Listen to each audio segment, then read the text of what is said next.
Licardo Primary School. This is a primary school in Inverness. So for anybody in Inverness who has a child in that school, maybe you should really be paying a bit more attention to what the fuck's been taught in schools.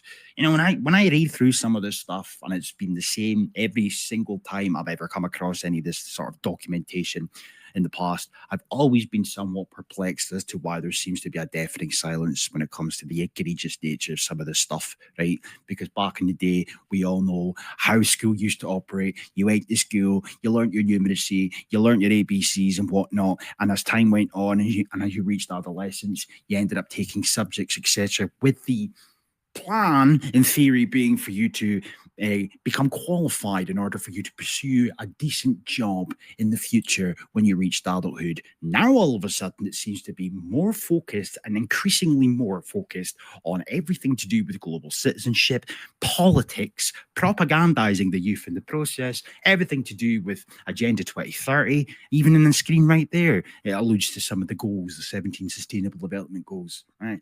Everything seems to be about active participation and turning children into little activists, all under the guise of promoting a fair and just world. And it even says that in this fucking document, right?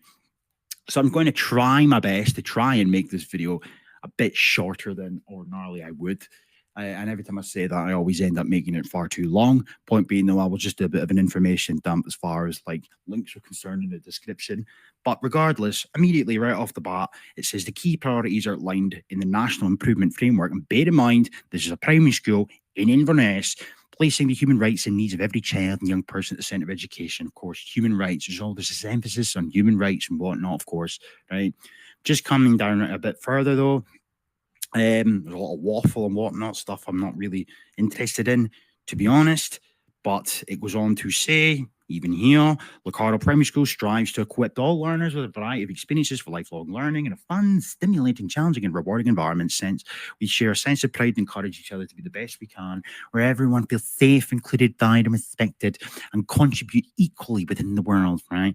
You know, that rhetoric.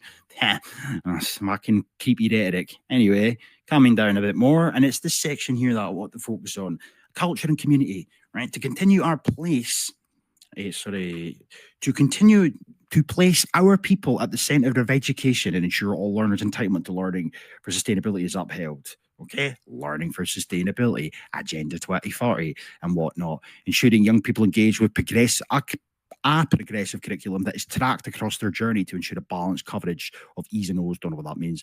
Supporting development of an inclusive and proactive global citizen, ready to contribute equally to the wider world, right? Ensuring pupil participation and voice is evident through and about learning and experiences to create a fair and just world. It then says here that learning for sustainability and rights respecting schools approach is embedded in practice and theory through all strategic models and documents. Of course it is. It then says here, they're very forward thinking and strategically align different national and international programs and frameworks, including Vision 2030, Learning for Sustainability, Schools of Sanctuary, and the Rights of the Child. Along with the staff, she takes a holistic approach to enable children to become active global citizens who make positive differences to the world. Right? Oh, very, very progressive. Very progressive, of course. You know, that's what you want. That's what you want. Anyway, it then goes on to allude to something that I find even more egregious than the rest of this BS, where it goes on to make reference to colleagues. In fact, no, even that bit there, pupils and the Children and Rights Commissioner collaborated and produced a book about rights. Let's explore our rights, of course. And they've got a right to be listened to and taken seriously when it comes to political decision making. But of course, in order for them to be in a position where they can actually advocate or demand change or campaign for change, they need to be educated in all things political. Anyway, it then says colleagues share content and key findings on building racial literacy, critical race theory in a primary school in Inverness. Yeah, fucking again. Purchase a wider range of literature, reading materials, and books focusing on racial literacy, equality, and diversity, written by varied authors, e.g., people of colour, observed and engaged with Black History Month. Of course they did. Of course they did. All right?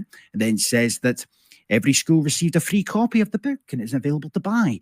Wrong paragraph. Raised awareness and consciousness of building racial literacy, critical race theory.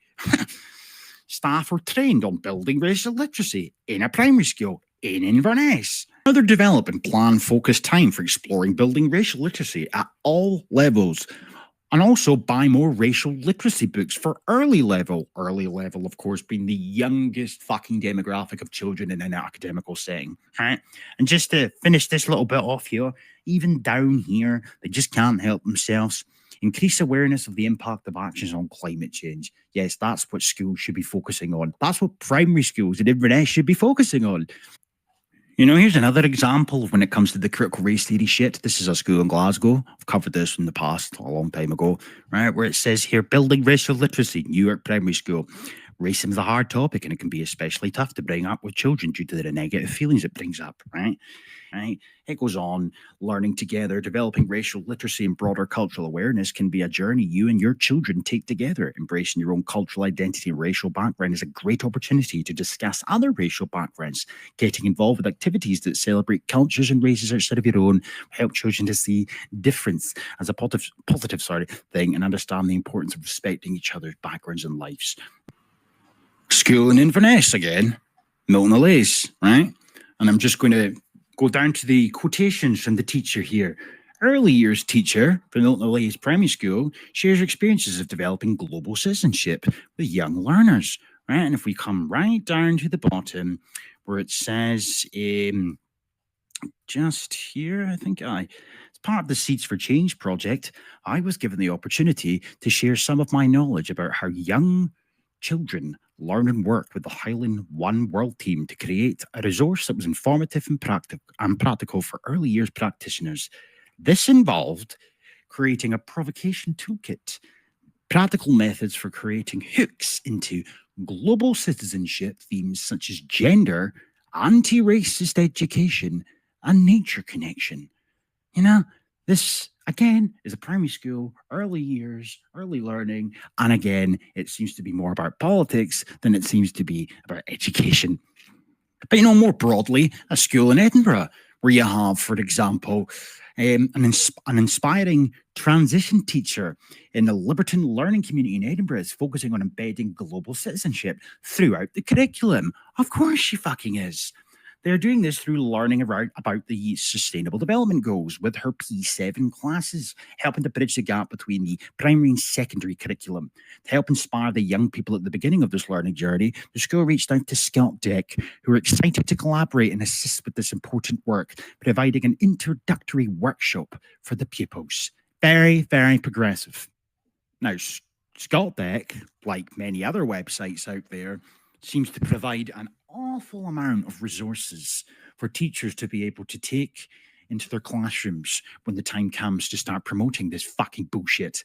However, just to go through it very briefly, resources and support for anti-racist education, right? And then you've got tackling climate anxiety in the classroom, A. Adams Bairns, exploring equality and diversity in Scotland's past and present. Oh, very progressive, you know? Current global issues provide a rich and real-life context for applying what is learned in maths. Right? And the way they even tie in politics, literally fucking everything, you know, where it says the materials explore three broad themes: climate change, gender equality, migration. This is toolkits for maths. Okay, you get the drift. You get the drift. So it also talks about. There's more anti-racist BS there. You've got Sustainable Development Goals, a resource exploring them, of course. Well, of course. More Sustainable Development BS, exploring the global goals, 17 activities for primary schools, you know? And as I say, this is one of many websites out there that is dedicated to promoting this shit to children, you know? Another one is Highland One World, where they talk to no end about global citizenship. Highland One World is an extensive library of global citizenship learning for sustainability resources which support active and participatory learning, including books, blah, blah, blah. However, you just come down and it's talking about developing global citizens through play at early level, right? Developing anti-racist education through books for children, yeah? issue to action, tackling climate anxiety in the classroom, approaching the Palestine-Israel conflict with learners as if that's relevant to primary school children. Rights, resources. We got to keep promoting the UNCRC and all things political. Of course, we have to do that for our daddy UN. Anti-racist education resources, climate change resources, right? I mean, the list is endless in terms of even listening to this point. Target 2030 sustainable learning settings. This is the Scottish Government's website. This is where you can trace most of this shit back to. Learning for sustainability, global citizenship education, all of the sort of political talking points and discussions and debates and whatnot that seem to dominate academia in Scotland nowadays can all be traced directly back to this shit, right? Learning for Sustainability Action Plan. And then obviously they come away with nonsense such as this. This is one of their most up-to-date fucking variations of what they intend for the future. Target 2030, a movement for people, planet and prosperity. Scotland's Learning for Sustainability Action Plan. Just scrolling down a bit. Where it says just down here, our vision. What's their vision, I wonder? To build an inspiring movement for change so every 3-year-old to 18-year-old's place of education becomes a sustainable learning setting, right? We need to accelerate the change or the speed of change and educate our learners of the future, aka propagandize them. Of course, it also says they fully recognize the importance of climate and social justice, equality, and outdoor learning for the future, right? Of course, because it's all about propagandizing the youth and turning them into little political activists. Right, all of our policy ambitions in relation to the UN Sustainable Development Goals, UN Convention of the Rights of the Child, climate and net zero, etc., can only be delivered with the commitment of Scotland's people, supported through their education. Isn't that something to behold? Indeed it is. You know what I mean? It's just malevolent. It is everywhere. I mean, even stuff like this, right? I will possibly conclude with this. But maybe no, I'll see. For sort of our listeners to hear a little bit about like how the work has evolved over time, and unlike some of the other pieces of work that we've been doing around the different cross-curricular themes that I suppose we've only really sort of started to explore in detail over the last sort of 12 months. The work on social justice, and indeed actually the work on on political literacy. And I was speaking to Dr. Lynn Robertson in the the last podcast as well. Both the work on political literacy and social justice sort of started slightly before then, didn't it? Around that for a variety of incredibly good reasons. So maybe it's just worth sort of just reflecting a little bit around like how the work has evolved over time, and then the work that we've been doing to make sure that it's been, if you like, folded into the work of the curriculum improvement cycle to make sure that we've got a kind of coherence within the system. Absolutely, that's a really good question, probably really helpful thing to talk about as well. So I think the genesis of this work was us inviting people together really for a conversation about big bits of work that were part of what we were trying to do, what teachers were trying to do, lots of us were trying to do in Scottish education, just to look for the opportunity to kind of explore joins.